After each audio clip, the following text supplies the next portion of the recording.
how sexual exploitation affects northern Uganda music industry. Rata ini mereni. Ruare ken la choge dago. Ayo. Tika increasing the wo ki di cheng. Tika metema dana mer dong tika terme chalo is a breakfast lunch supper. Kichamu diku di cheng utienu. Diku di cheng utienu. One po de wani fururai.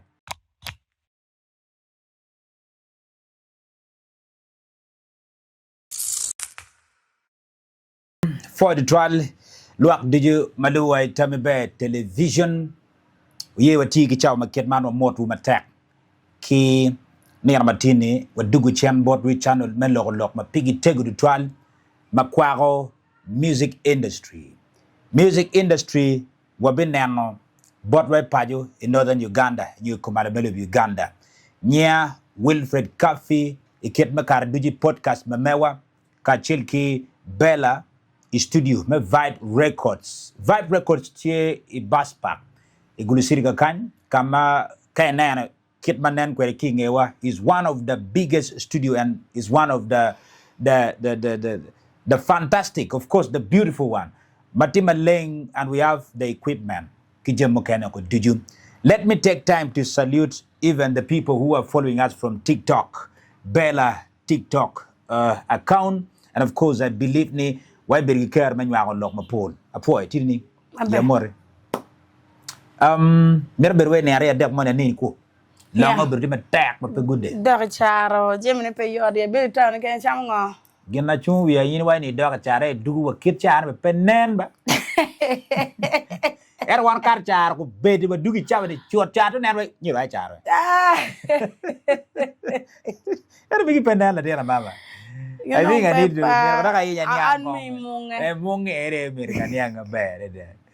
so for the trial, one more TikTok, let's take time and we stay with us until the dots of the time. We are going to care when you are on my pair. Again, on mere time na ye.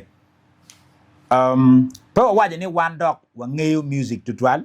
You pero ati why one dog wa take music industry do karo kakare. And wa mer kelo ne piane one ben wa dai ko male mele Uganda kidong lo ba mean wa more money me berutie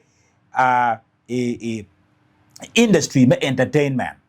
When we talk about the industry me entertainment ye pol to trial wa nano joma goya joma wera joma gwela joma gimako camera MCs DJs promoters radio presenters TVs presenters kikip type promotion more can madano to you falls under entertainment.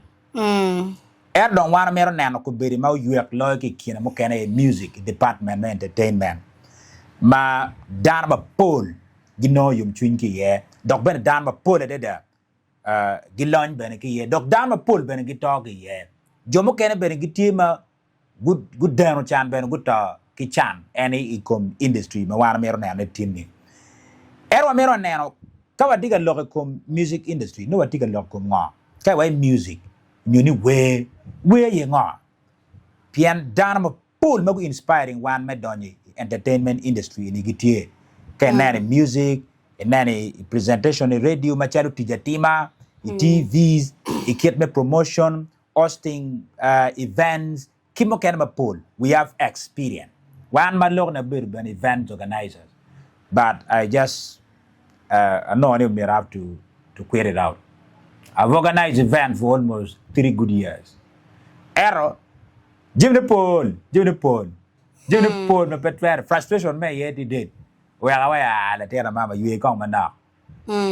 But Dan Mog inspiring one of the like Kubechan Manano, Bella, she's a very good Latina churi about the music industry. And of course, she's a media personality, very great radio presenters and the news anchors in Led Mapajo. You get to know that. So, of course, I think what who you are, who I know. Now, look at this kind of talent, a gift, and a calling. There are 3 things. You have that gift, Malubaumini. You have that talent, because talent is what you have been born with.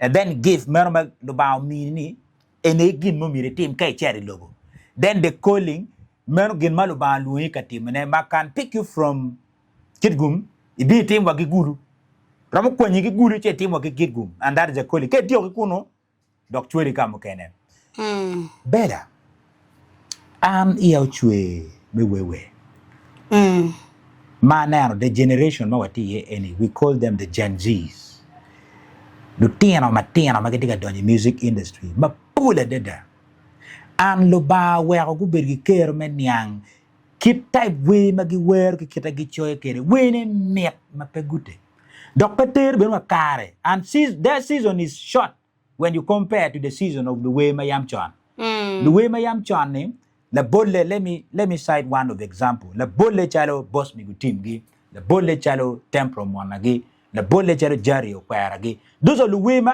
that season of Ilemal was too long now way and comparing ku be chane ngarmo discovering la way bino don studio ku bir cha we tin ngene ari de no ile mo ma pay tem en ka ile ni taba inde chak neno ne gikenyu ubu cha ko nyeno ping kan kuya yuera bugo mano kore pere ile kan rato ping mon nga gi kuya gini tin ka mer ni bere ko wan kom watem lo kom we the main point any gin ma weko ku biri cham ni jimi ni cherchi ngwen na ho kuji maraja dada madong weko du tek full ene ilok me no yum chunyi kiet me kom we talk about sex ayo tika increasing the wo kidi cheng tika metema dan me dong tika ter me chero is a breakfast lunch supper kichamu diku di cheng tienu diku di cheng tienu